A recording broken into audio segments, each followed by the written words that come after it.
First of all, congratulations for clicking. You just won yourself a chance at winning my latest giveaway. Secondly, I just spent the weekend with my family catching up who I'd not seen since lockdown started. Basically, drinking beers and eating curry, because that's what you do when you're from the 0121. So I didn't have time to make a normal video, so what we're going to do instead is a Q&A.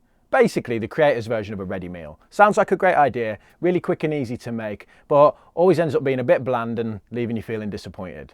I personally can't wait. So let's get to it. Question? Can I ask you a question? Personal question. I can't make you answer anything. Go ahead. This is your question. Fids.Seth asked, what's your favourite way of celebrating YouTube/investing milestones? In all honesty, I need to probably get a bit better at celebrating. I'm not one of these people that's good at like taking stock of what I've achieved and going, you know, well done, Damien, you've done good there. I think YouTube as an example, one thing you realise when you become a creator on this platform is there's just always a bigger goal. You climb the mountain, you think that, you know, I'll get to the top of that goal, I'll reach that achievement, 1,000 subscribers, 10,000, 50,000, whatever, and, you know, life will be good then. But then you get to the top of the mountain, you realise there's just another bigger one there instead. My missus is really good at this. She's like, she'll come home with a bottle of fizz and be like, woo, Damien, yay, celebrate. But yeah, without her, I'd probably just sit there and be like, right, next video, let's go. Charlie Bell asked, has anyone ever recognised you in person? Yes, they have actually, twice in 24 hours. So me and my missus went to Brighton recently on holiday after lockdown, and I was in a restaurant, I think it was called Food for Friends. I came out of there, my mum messaged me and was like, oh my God, Damien, you've been spotted. And I was like, what are you on about? She's like, your comments, someone's commented saying that they spotted you in the restaurant. I mean, my mum absolutely policing the comments. Say hello to Sue Burge if you see her in the comments. That is my mum. But yeah, that was the first time. And then the second time was on the way home from Brighton. Me and the missus went to a spa. It's called The Grove in Watford. I mean, it was a really nice place. And we went to an Indian restaurant there, again, with the Indian food, 0121. And basically the waiter came over and said, hi, you know, I'm your waiter. And can I just say, Damien, I really like the content. I mean, it's a surreal experience. I think everyone thinks about like, what would it be like to be recognised in public like that? You think it would be nice and stuff, which it is, it's very flattering. But I instantly just thought, oh my God, I need to lose some weight. Mookie_Moose asked, do you invest in physical gold or any metals? Well, it's funny you should ask that, mate. I'm going to give away 2 gold coins, because why the hell not? A 2021 3.99 gram gold half sovereign to 2 lucky winners. I'll send it you in the mail. You can do whatever you want with it. I like doing giveaways on the channel, and in the past I've always given away cash, and I thought, well, this could get a bit boring, and gold, well, that's pretty cool, isn't it? So yeah, gold coins, 1 to each winner. A terrible curse. Now, in order to enter, please listen to the instructions very carefully, because I will filter out the results based on you following these criteria. So if you get it wrong, you'll be excluded from the draw.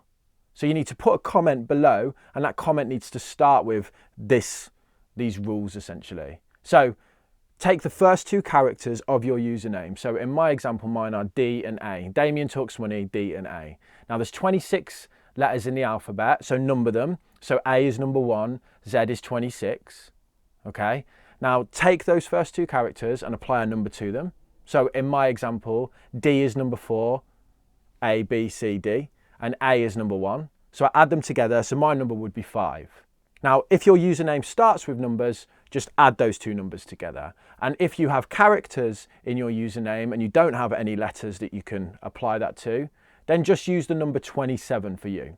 So in my example, my comment will start with 5 and then pick any line you want from the smash hit song Gold by Spandau Ballet. So I could put 5, always believe in your soul.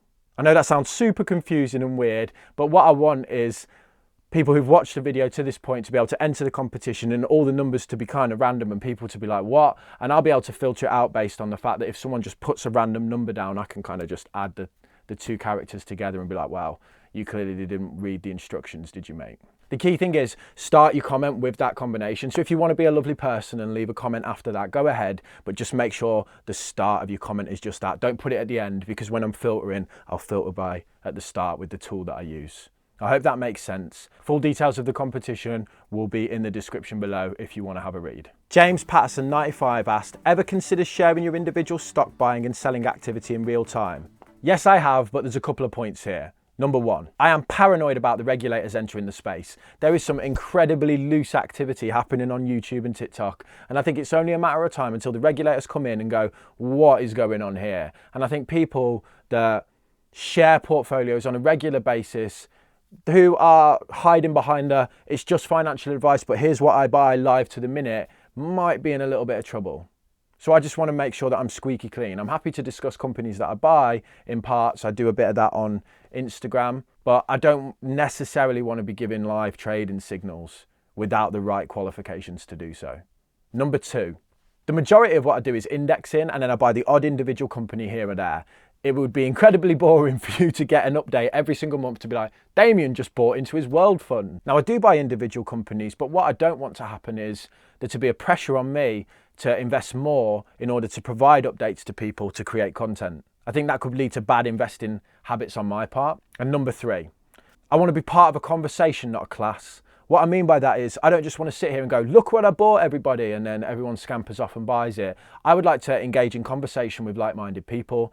I am not an expert, and anyone who sits there and says that they are, I believe, is chatting rubbish, especially on YouTube. I would much rather set up some form of community, be it a Discord or something, where I can chat with like-minded people about the companies that we're researching and share and pool our knowledge together, and then, you know, make decisions on if we think it's a good buy or sell based on the conversation that we have, rather than me just coming to the table and going, oh, I bought this month without absolutely no context as to why.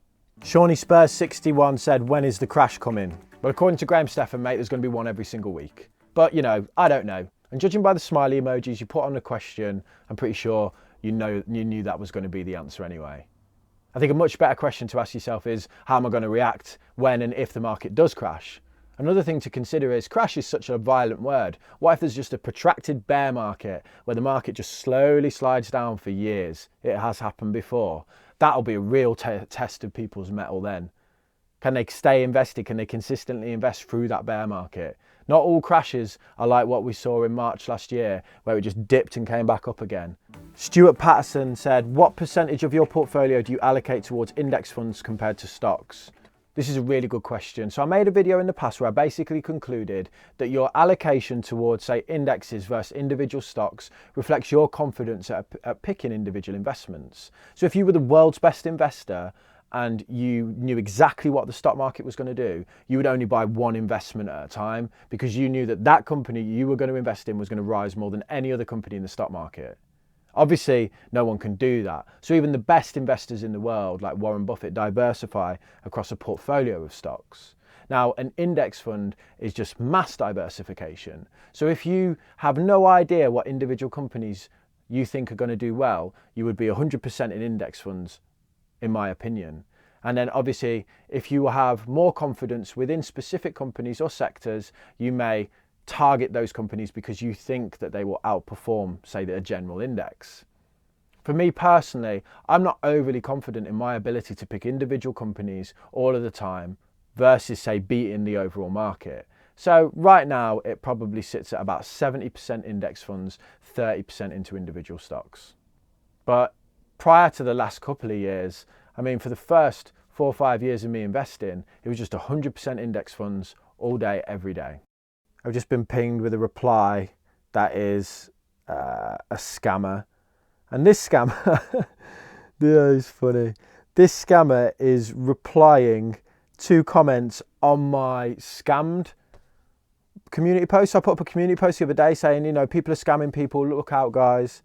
Well, this guy here, I don't know if you can see that or not. I don't know if it's in focus. This guy here is replying to the post saying, you know, call this number.